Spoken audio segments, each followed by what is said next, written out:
정말 하나님의 창조물이고 피조물인 우리 인간들, 더더군다나 하나님을 섬기고 예배한다는 성도들의 가장 급선무 중요한 것은 하나님의 뜻을 구하는 거예요. 그리고 나를 향한 구체적인 하나님의 뜻이 무엇인가, 이것을 찾아가는 것은 정말 우리 신앙에 있어서 중요한 과제입니다. 그래서 이 말씀은 여러분 거듭해서 말씀을 증거해도 부족한 말씀이죠. 첫 번째로 하나님의 뜻을, 하나님의 진리를 분별하기 위해서는 17절의 말씀, 사람이 하나님의 뜻을 행하려고 하면, 간단합니다.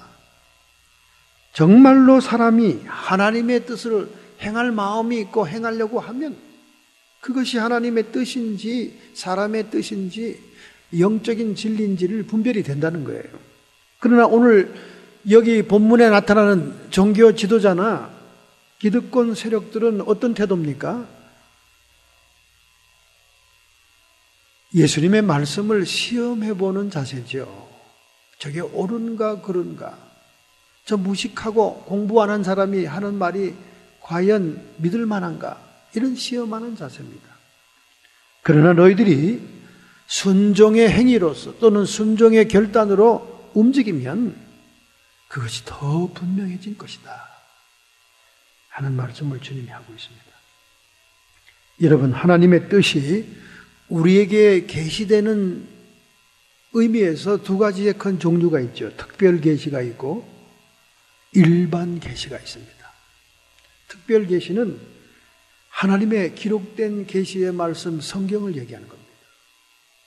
세상의 진리 가운데 이 성경만큼 독보적인 진리가 더 있겠습니까? 이걸 특별 계시, 성경에 의해서 계시된 것 특별 계시라고 합니다. 이 성경을 깨닫기 위해서 믿는 자에게 꿈도 주고 환상도 주고 하나님의 음성도 들려주지만은 그런 영적인 체험은 특별 계시가 아니고, 특별 계시는 오직 성경 말씀, 유일한 권위죠. 두 번째는 일반 계시가 있습니다. 일반 계시는 자연을 통한 환경 섭리, 징조를 의미합니다. 창세기 1장에 보면 하나님이 1월 성신, 하늘의 별자리와 태양과 달을 만든 것은 사시사철, 계절을, 낮과 밤을 우리에게 주기 위한 것이기도 하지만은 하나님의 징조를 위해서 베풀었다 하는 얘기가 나옵니다. 사인. 우리가 이 별자리와 이런 것이 다 징조가 된다는 거예요. 그래서 예수님이 탄생하실 때도 하늘의 별자리의 징조를 보여주셨고, 또 마지막 때가 가까울 때도 하늘의 별자리를 통해 하나님은 사인을 보여준다는 거예요. 중요하죠. 이런 것이 일반 계시라고 합니다. 하나님의 뜻이 우리에게 전달되는 방법이 이 두 가지 유형, 특별 계시와 일반 계시가 있다면 하나님의 뜻에는 또 종류가 있습니다. 종류. 우리가 이렇게 세세하게 잘 이렇게 분석을 해봐야 여러분이 뜻이 분별하는 데 도움이 되는 거죠. 로마서 12장 2절에 나옵니다. 너희는 이 세대를 본받지 말고 세상을 따라가지 말라는 거예요. 세상을. 오직 마음을 새롭게 함으로. 우리가 마음을 항상 리뉴얼하고 새롭게 하지 않으면 세상 따라가게 돼요. 유행을 따르게 됩니다. 그래서 우리 마음을 항상 다잡아야 돼요. 새롭게 해야 됩니다. 변화를 받아 주님의 말씀으로 우리가 변화가 돼야 되는 거죠. 하나님의 선하시고 기뻐하시는 하시고 온전하신 뜻이 무엇인지 분별하라. 우리가 하나님의 세 가지의 뜻이 있는데 그 뜻을 분별하려면 세상 따라가면 안 돼요. 세상 유행을 쫓으면서 하나님의 뜻이 분별이 안 됩니다. 그리고 우리 마음이 새롭게 되지 않고는 또 하나님의 뜻이 분별이 안 돼요. 우리가 또 변화가 되지 않고는 하나님의 뜻이 분별이 안 됩니다. 세상 좋아하고 세상 것 사랑하고 세상 따라가면서 하나님의 뜻을 분별하겠다? 아니죠. 돼지에게 진주를 던지지 않습니다. 하나님께서는 가치를 모르는 자에게 던져주질 않죠. 그래서 우리가 하나님의 가치관과 인생관, 진리를 가장 소중하게 여기는 것으로 변화될 때 그 뜻이 분별되기 시작한다는 거예요.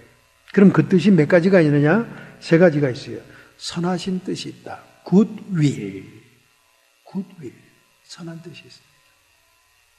하나님은 천지를 창조하실 때마다 보시기에 좋았더라. It's good. It was very good. 사람을 만들고 난 다음에는 아주 좋다 이렇게 얘기했습니다. 이 굿윌 이것은 온 우주 만물 천체 속에 들어있는 하나님의 법칙과 진리를 얘기하는 거예요. 여러분, 이 우주가 카오스 상태고 무질서한 상태고 그냥 제멋대로 빅뱅이 일어나는 상태라고 생각하면 안 됩니다. 철저하게 하나님의 뜻 가운데 유지되고 움직여져 나가는 거예요. 만약에 이 우주의 별자리들이 무질서하다면요, 내일을 기약할 수가 없습니다. 어떤 분이 어떻게 날아와서 부딪히고 어떻게 궤도가 바뀔 줄 알 수가 없는 겁니다.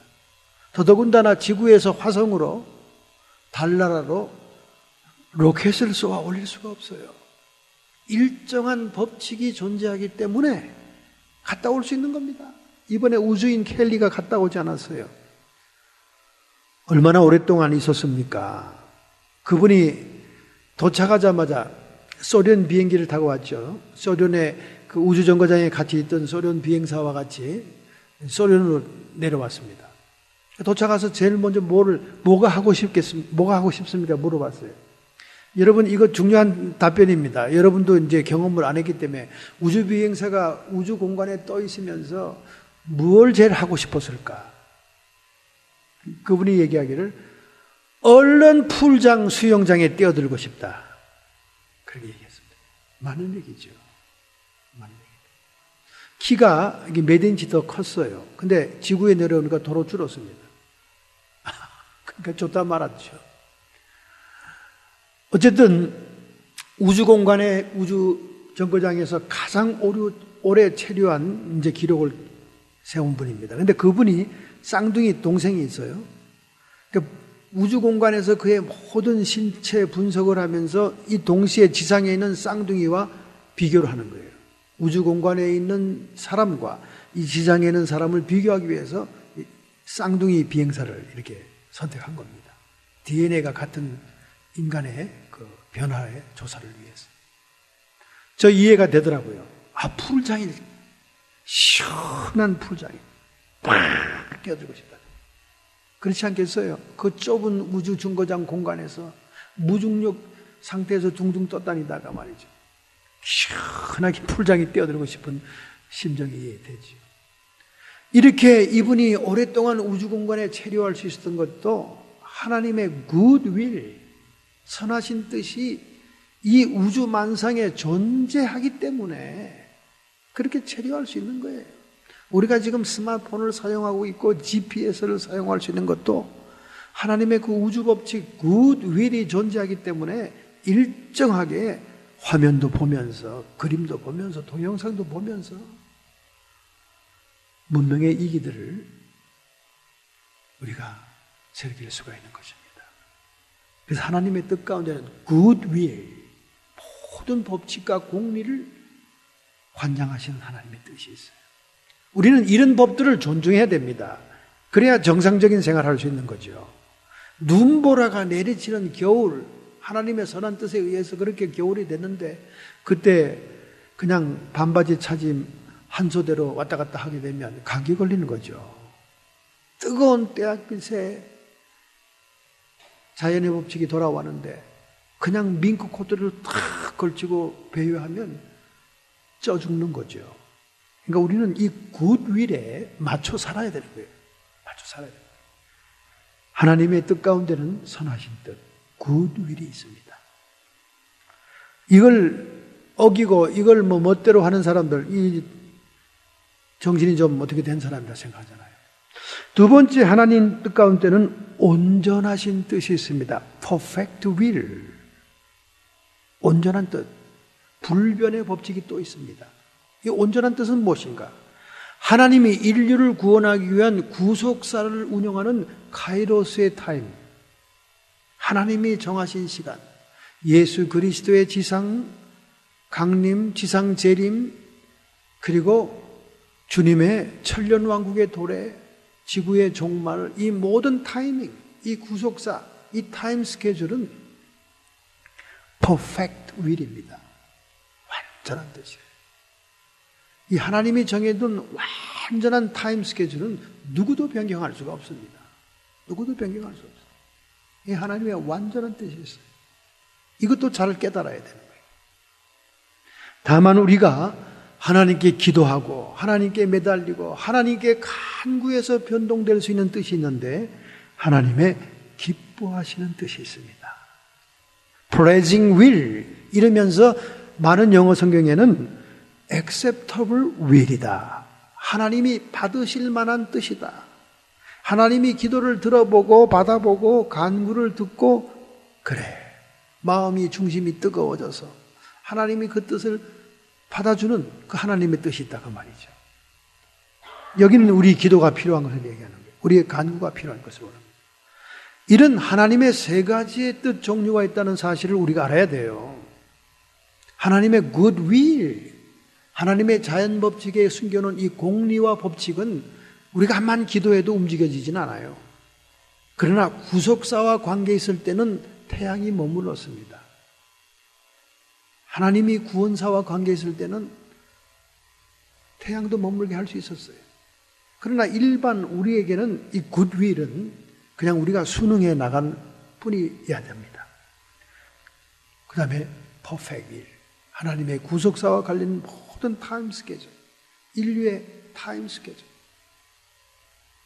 예수의 초림, 예수의 재림, 부활, 승천, 강림, 휴거, 이 모든 것들은 하나님의 완전하신 뜻에 의해서 exactly 그 타임에 일어난다는 거예요. 이것은 우리가 40일 금식 기도를 3번 한다고 해서 변경되는 게 아니에요. 이것은 하나님의 타임 스케줄이 있습니다. 다만 우리가 기도해서 주님의 마음을 중심을 뜨겁게 하고 간구해서 매달려 변화시킬 수 있는 것은 하나님이 기뻐하시는 뜻, praising will과 acceptable will이다 그 말이죠.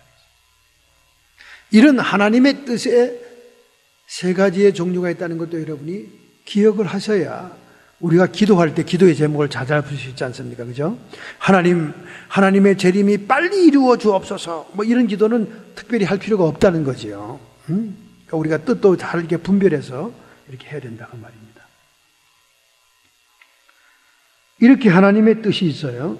근데 이 하나님의 뜻을 행하려고 하면 마음과 뜻을 다하여 순종을 결정하게 될 때 하나님의 뜻을 깊이 있게 깨닫게 된다는 거예요. 여러분, 노아에게 하나님께서 방주를 지으라 그랬을 때 얼마나 기가 막혔겠습니까? 그 당시 600만 달러 이상 드는 돈입니다. 그 당시에 최대의 기술을 다 동원한 배건축입니다. 그리고 그것도 산 꼭대기에다 지었어요. 얼마나 그 당시에 사람들이 조롱하고 비난했겠습니까? 얼마나 약을 올렸겠어요. 노아의 세 아들도 참 착한 아들들이죠. 아버지가 그걸 만드는데 묵묵히 따라 짓지 않습니까?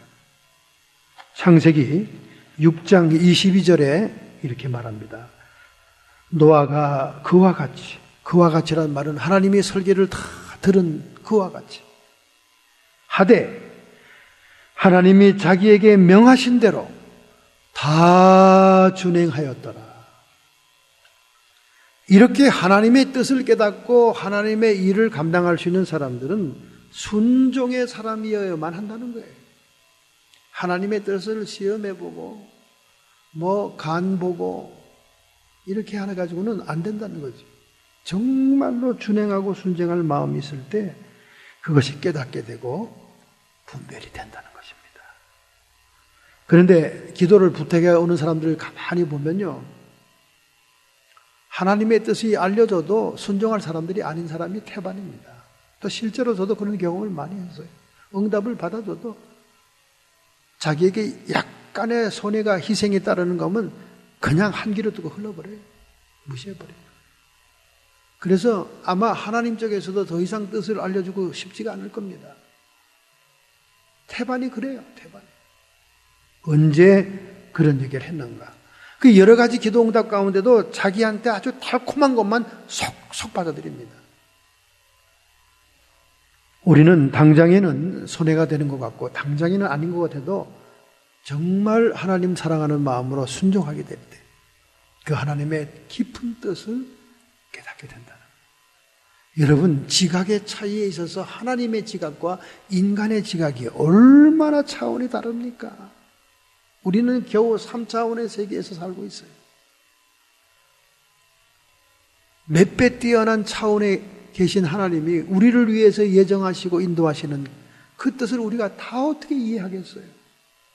그런데 이 적은 머리로 이해가 안 된다고 수긍하지 않잖아요.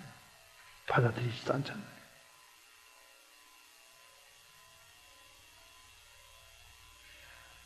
그래서 야고보서 2장 20절에 말합니다. 22절에 믿음이 행함과 함께 일하고 행함으로 믿음이 온전케 되었느니라. 여러분과 저의 그 좋다는 믿음이 완성되려면 행동이 옮겨져야 된다는 거예요.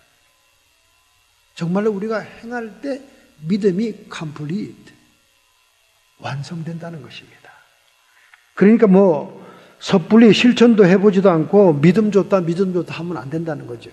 믿음은 행동으로 행해져야 그것이 완성이 된다는 것입니다. 그 당시에 많은 유대인들이 예수님께 질문합니다. 요한복음 6장 28절 29절 저희가 묻되 우리가 어떻게 하여야 하나님의 일을 하겠습니까? 예수께서 대답하여 가라사대 하나님의 보내신 자를 믿는 것이 하나님의 일이라. 할렐루야. 많은 사람들이 무엇이 하나님의 일이냐 질문하는 사람들이 많아요.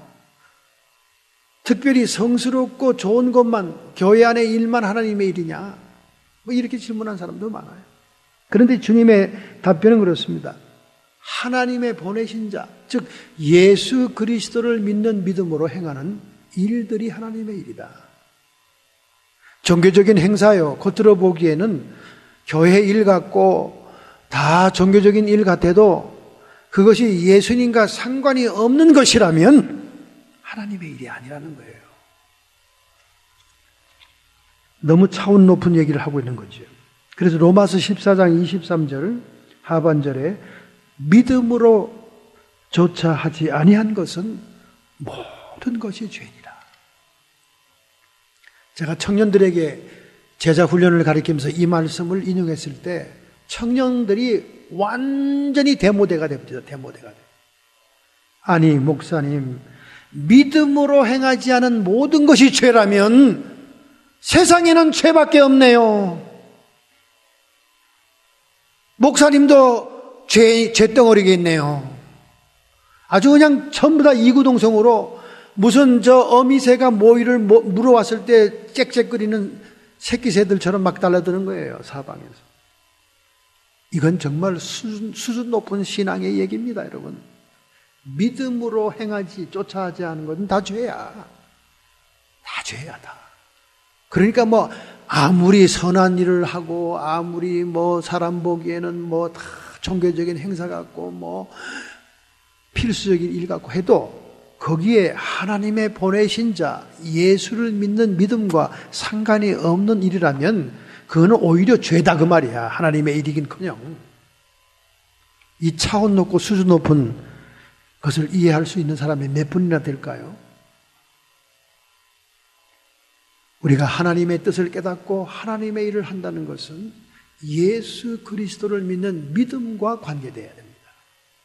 오늘 내가 설거지를 하고 있다 하더라도 그것을 주님을 믿는 믿음으로 행하는 설거지라면 하나님의 일이 될 수 있는데 오직 내 힘이고 내가 잘났고 내가 하고 싶어서 하고 내가 들어간 것은 하나님과 상관없는 일이다 그 말이죠.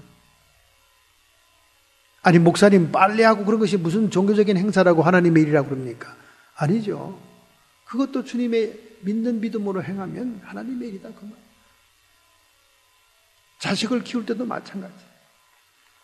여러분 이 깊이 있고 차원 높은 말씀을 이해하기를 바랍니다.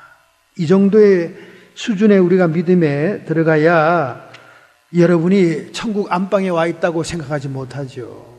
왜들 그렇게 신앙생활을 거저먹기로 생각하는지 모르겠어요.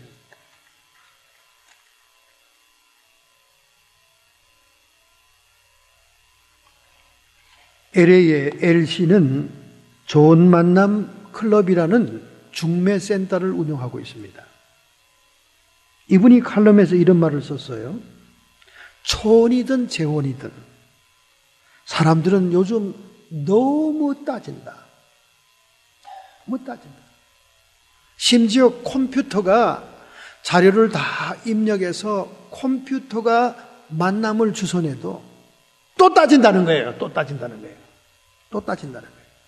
스펙을 따지고 재산 정도를 따지고 연봉을 따지고 건강 상태를 따지고 또 따지고 또 따진다는 거예요. 그래서 자기 좋은 만남 클럽에 신청한 사람 중에 20대에 신청한 사람이 지금 40대가 된 사람이 있대요. 그 20년 동안 수많은 젊은 남녀들이 결혼하고 행복하게 살고 있고 자녀도 낳고 여행도 다니고 있는 이때에 그는 40대 호레비 냄새가 나는 사람으로 코가 쭉 늘어져서 또 사무실에 찾아온다는 겁니다. 선생님, 좀 좋은 건 없습니까? 내가 다른 데를 다 다녀봐도 역시 물은 여기가 좋은 것 같은데 뭐 나한테 맞는 인연이 또 없겠습니까? 그렇게 물어온다는 거예요. 그 ELC는 그분을 물끄러미 측은한 모습으로 쳐다본다는 거예요. 이제 또 20년이 흘러 60대가 되겠구나. 컴퓨터가 짝지어주는데도 주선하는 사람의 선입견과 인간의 이성이 관여하지 않는데도 믿지 않고 파토를 내고 이렇게 해서 20년이 흘러갔는데 또 좋은 인연이 없냐고 물어오더라는 거예요. 그래서 그가 이렇게 충고를 했답니다. 그냥 만나봐. 그냥 만나봐. 자꾸 페이퍼워크 가지고 조건 따지지 말고 그냥 만나봐. 만나봐. 나는 잘 안 되는 사람에게 3번 만나라 그래. 3번. 처음 만나면 서로 어색해서 쭈삣쭈삣하면서 어색하게 헤어져. 2번째 만나면 구면이니까 한두 마디가 오락가락해. 그리고 또 만날 것인가를 또 생각한다는 거죠. 3번째 만나면 정이 들기 시작한다는 거예요. 사람이 정이 들고 사랑이 가야 희생도 오는 것이고 따지고 계산하는 게 끝나는 거지. 만나보지도 않고 맨날 페이퍼워크만 가지고 컴퓨터가 짝지어준 것도 대짜 놓으면 자네는 그냥 혼자 늙어야 돼.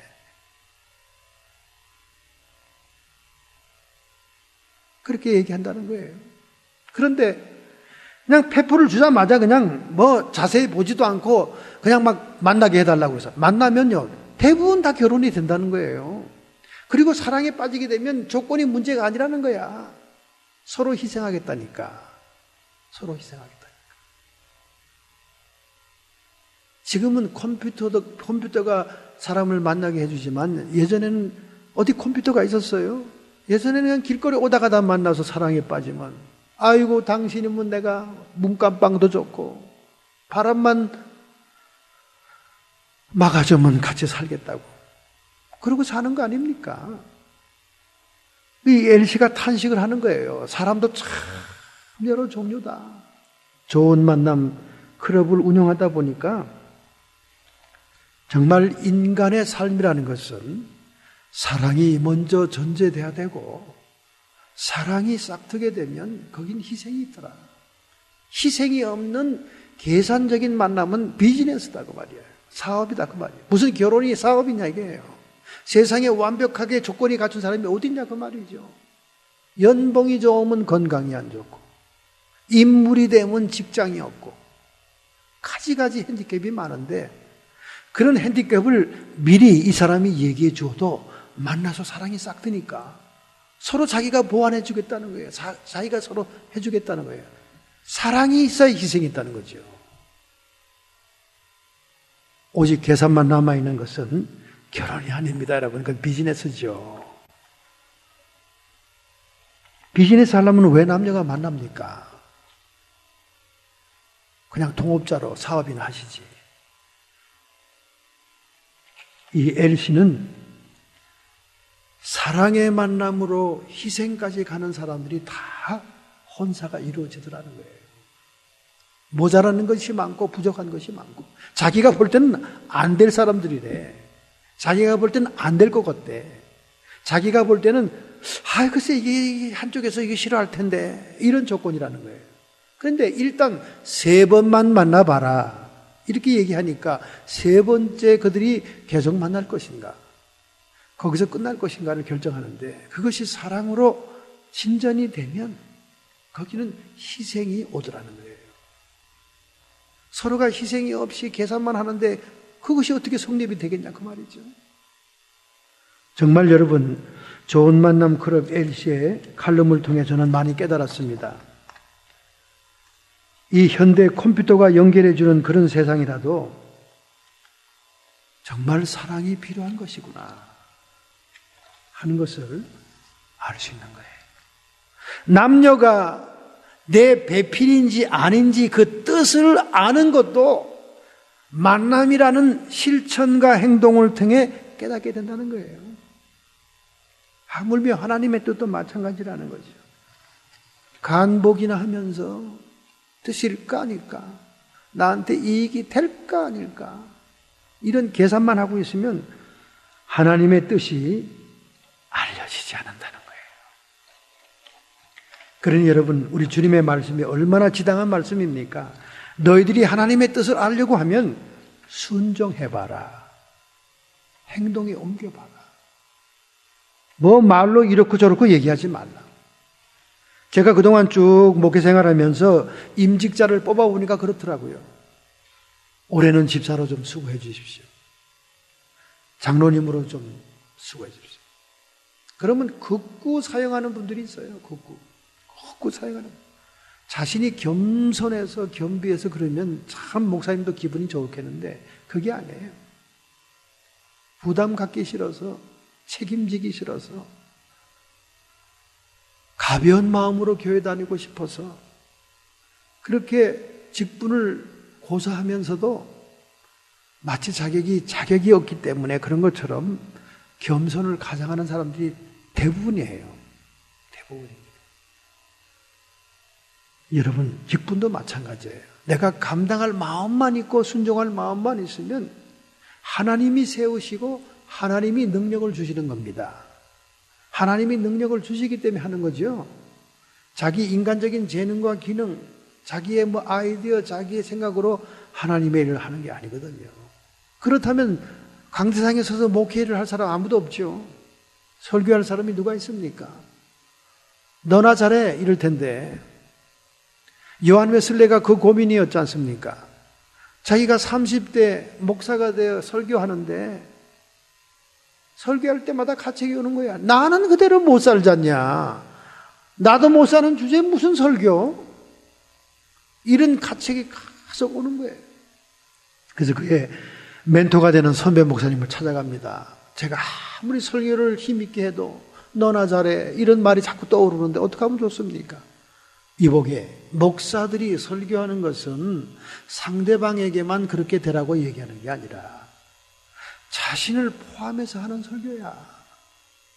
설교가 입에서 떠나갈 때 너 자신부터도 그렇게 살아라는 뜻으로 하는 거야.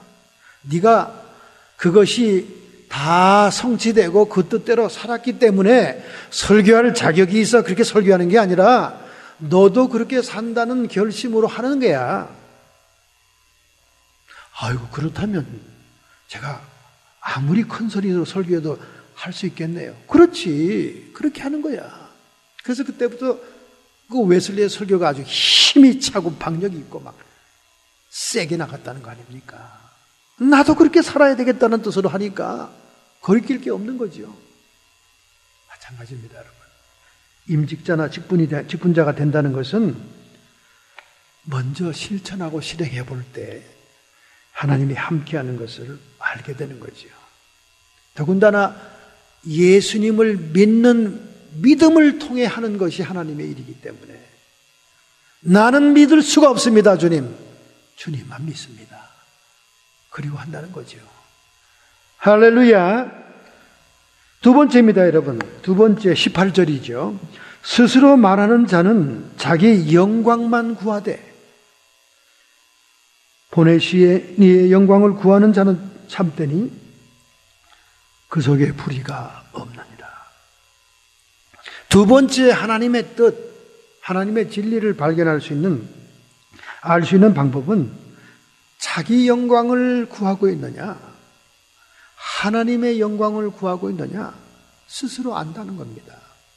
스스로 안다는 거예요. 여기 스스로 말하는 자라는 말은 율법사들을 주로 얘기합니다.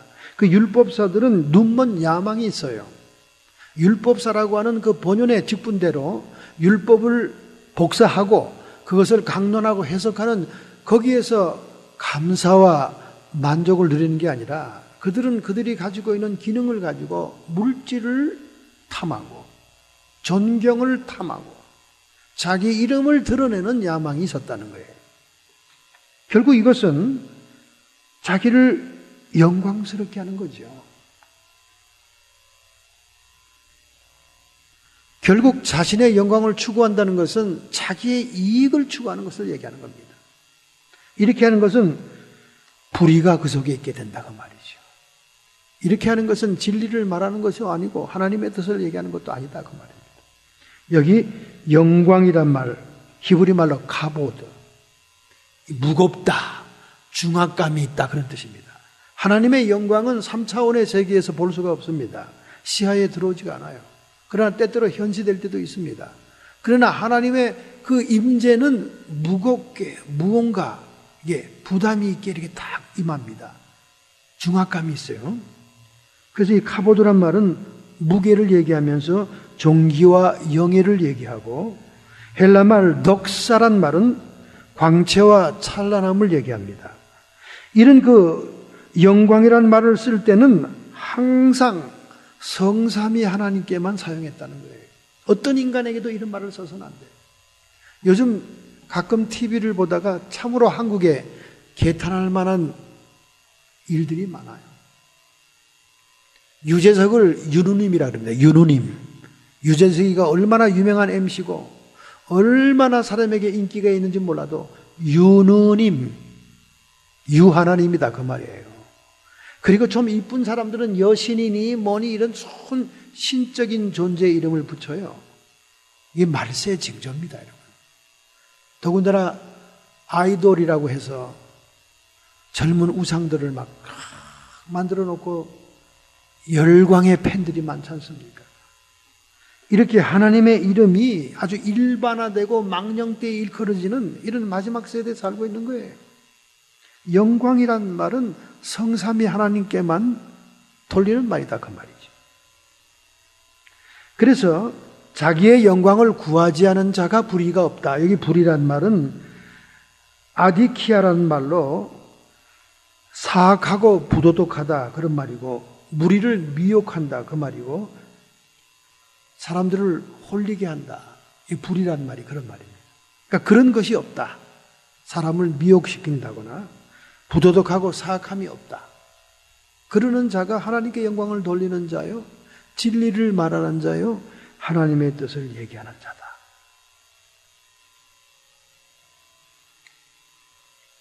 여러분, 자기 영광을 구한다는 말이 무슨 말일까요? 자기 영광. 자기 영광을 구한다는 말은요, 딴 게 아닙니다. 교만과 탐욕을 얘기하는 거예요. 교만과 탐욕. 우리는 이렇게 말을 자꾸 분석해야 이해하기가 좋은 거예요. 자기 영광을 구한다. 그 말은 교만과 탐욕을 구한다고 말해요. 교만이란 말은 하나님의 뜻, 하나님의 말씀을 받아들이지 않고 자기의 뜻을 주장하는 걸 얘기합니다. 하나님 앞에 자기를 내세우는 걸 얘기하는 거예요.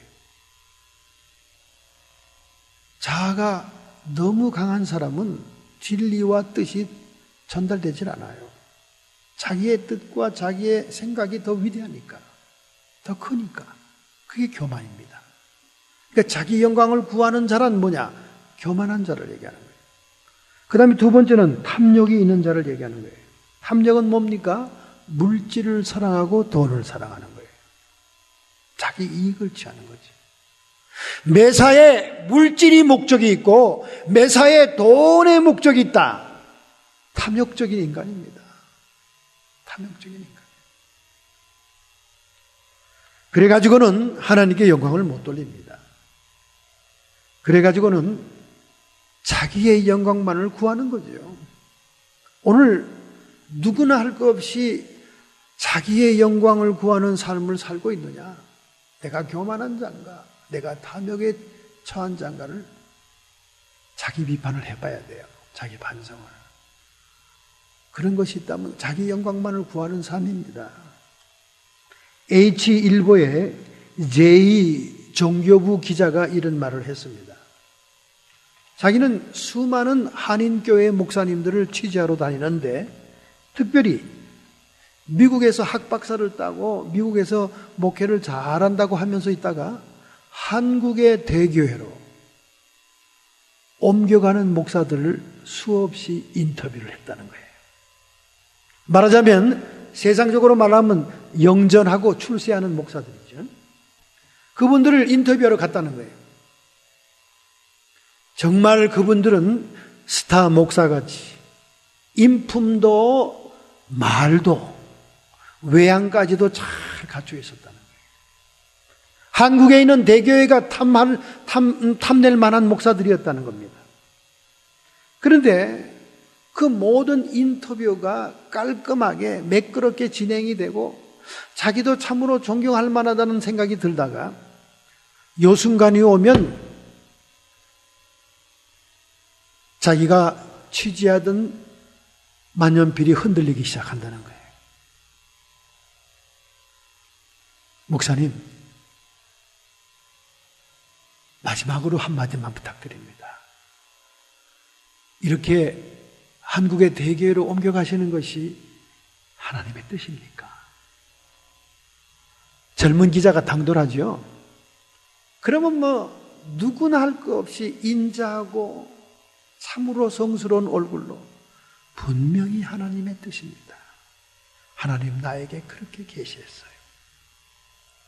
그렇게 얘기한다는 거예요. 그런데 이 제이 기자는 오늘 이 목사님들에게 질문을 하고 있습니다. 어떻게 목사님, 하나님의 뜻은 하나같이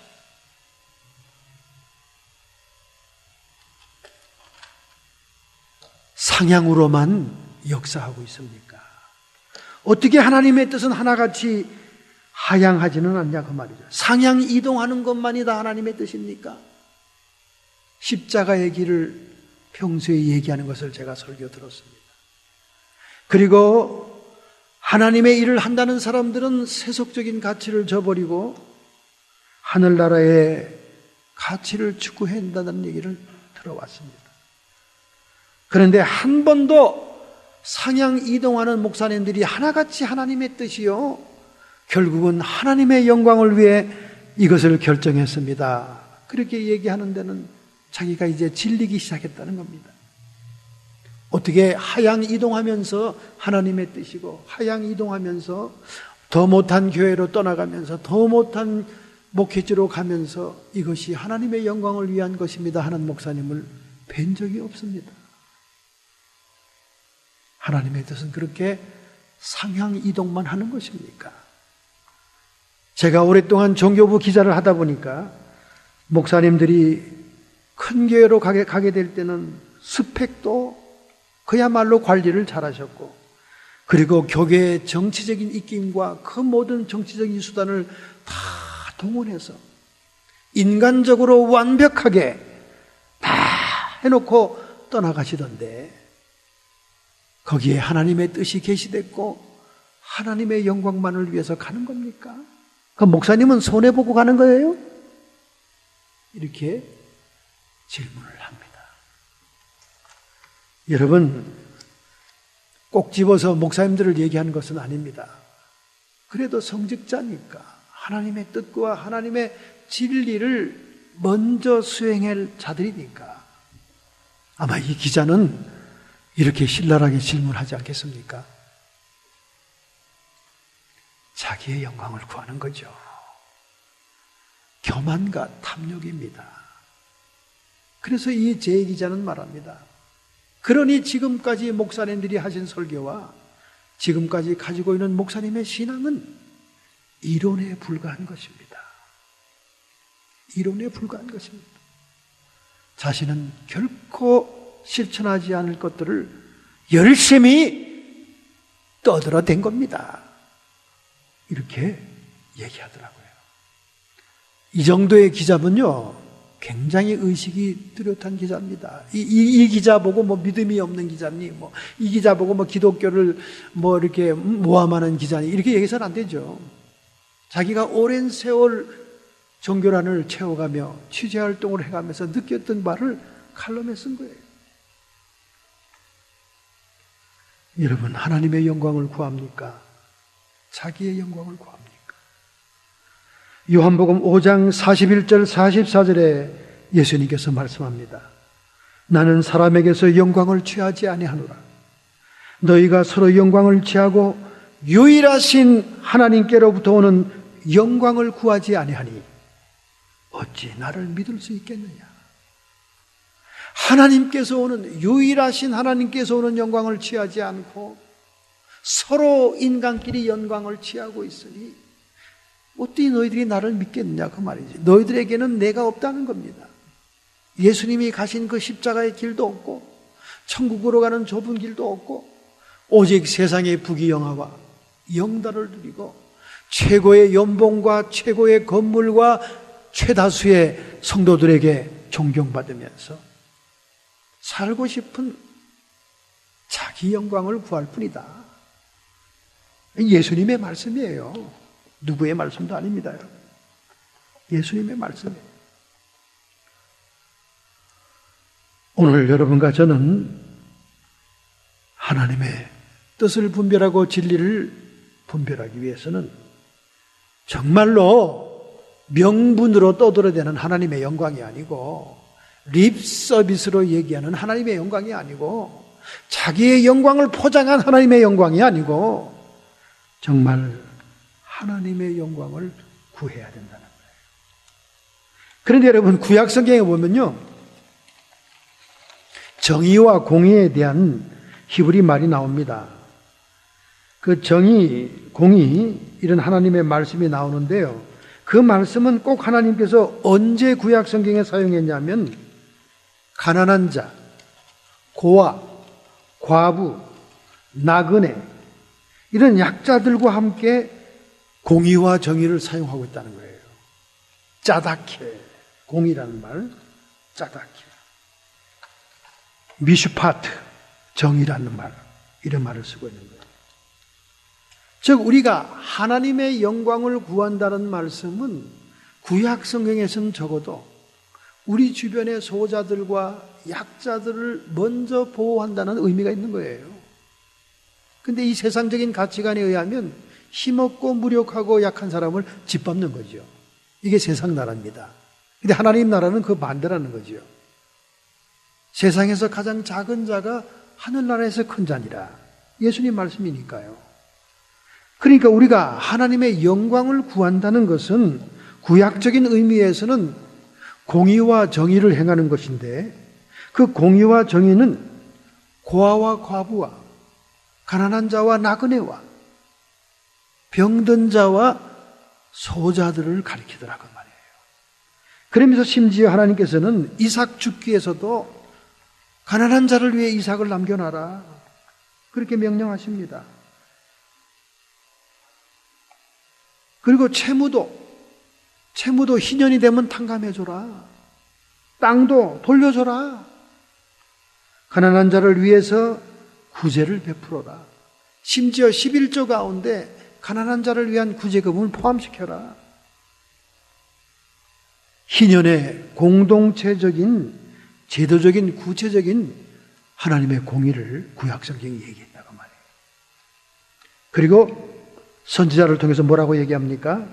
너희가 이와 같은 공의를 행하지 않고는 너희가 아무리 극성스러운 예배 제사를 드린다 할지라도 나는 그 제사를 받지 아니하겠노라. 아모스 선지자를 통해서 하나님 말씀합니다. 여러분, 하나님의 영광을 구한다는 것이 이처럼 구약 성경에는 미스파트, 정의와 자데카, 공의라는 개념으로 아주 실질적인 삶의 모습으로 표현되는 거예요. 신약의 성도라 해서 이런 모든 의무에서 벗어난 것이 아닙니다.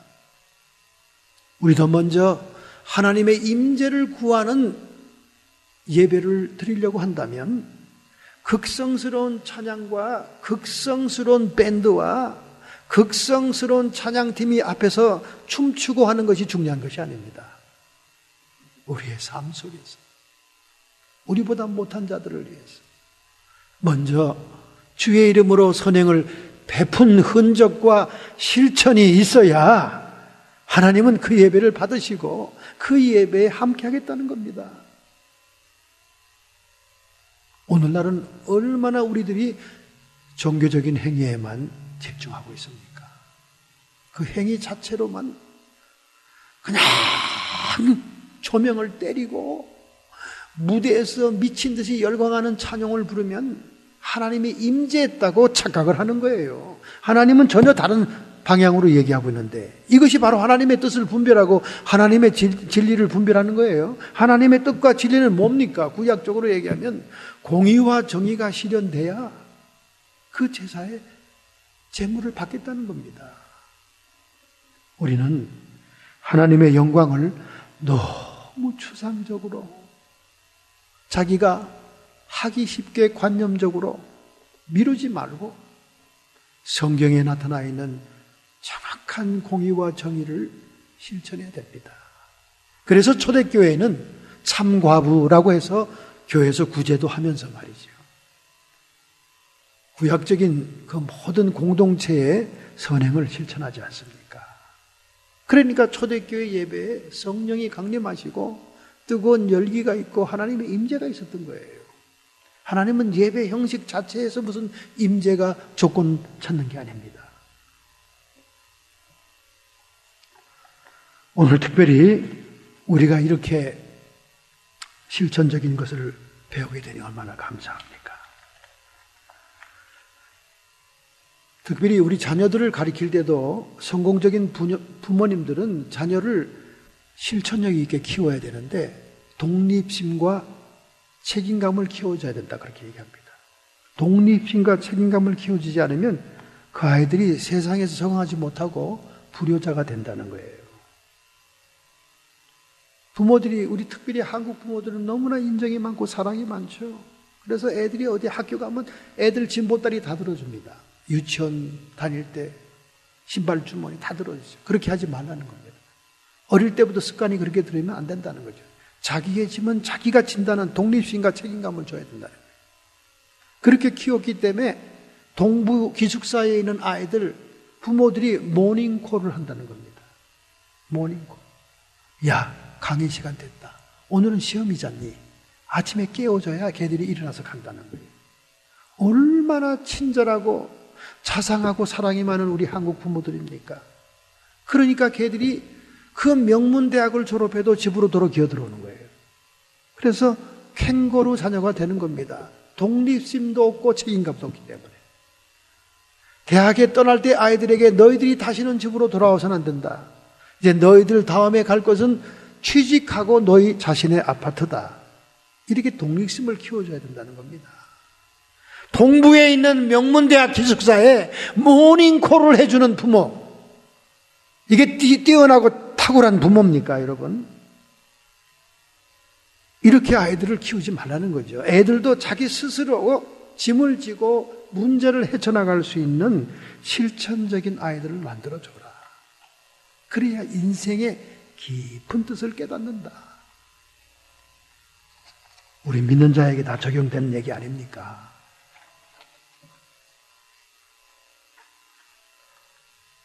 전쟁터에 용병으로 나갔던 인도의 병사가 모든 사람이 다 죽었는데 한 사람만 살아 있었습니다.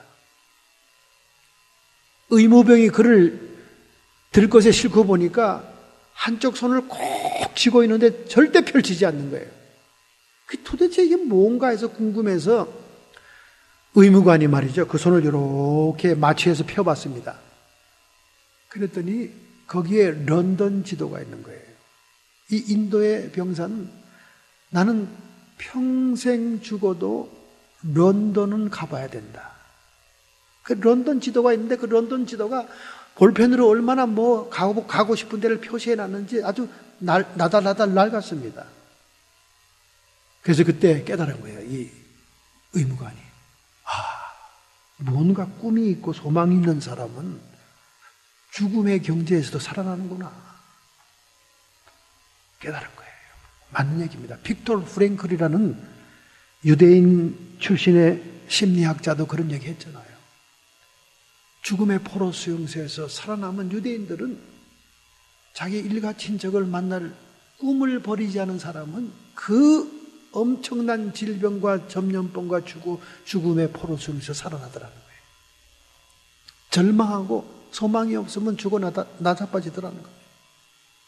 오늘 여러분과 저가 이 뜻을 분별하고 진리를 분별하는 건 너무나 중요합니다. 내 인생과 내 삶을 걸 수 있는 하나님의 뜻과 진리를 발견한다면 우리는 죽음도 극복할 수 있는 소망이 넘치게 됩니다. 이것이 종교의 힘이고 이것이 진리의 힘이에요. 너희가 진리를 알지니 진리가 너희를 자유케 하리라. 여러분, 지난 주간에 인도네시아 수마트라 섬에 7.8도의 지진이 일어났지만은 쓰나미는 일어나지 않았습니다. 그러나 2004년도 12월 26일 진도 9.1의 지진에 의해서 쓰나미로 23만 명이 죽지 않았습니까? 그때 유명한 푸켓 이런 동남아에 있는 해수욕장에 크리스마스 시즌이기 때문에 관광객들이 무지 많이 있었습니다. 다 죽었어요. 23만 명. 시체 더미를 치우고 쓰레기 더미를 막 치워나가는 구조대원들이 21일 만에 7살짜리 아이가 살아있는 것을 발견합니다. 그의 이름은 마루티우스라는 7살 먹은 어린아이, 인도네시아 어린아이였어요. 21일 만에 살아있었어, 구조해요. 그 쓰레기 더미, 그 시체 더미에서. 그래서 너 어떻게 살아있었나? 구정물을 먹으면서 물에 떠내려오는 국수가락을 건져 먹으면서 살았다는 거예요. 근데 그 인터뷰하고 뉴스에 막 나오는데 그 아이가 입고 있는 옷이 스페인 축구단의 유니폼이었어요. 그때 스페인 축구단의 호날두가 그걸 보고 있었습니다. 넌 어떻게 이렇게 숨을 멈추지 않고 살아있었냐, 21일 동안. 저는 꿈이 있었습니다. 저는 축구를 좋아해요. 저는 커서 스페인 축구단이 되기를 결심했습니다. 저는 그 꿈을 이루기 전에는 죽을 수가 없었어요.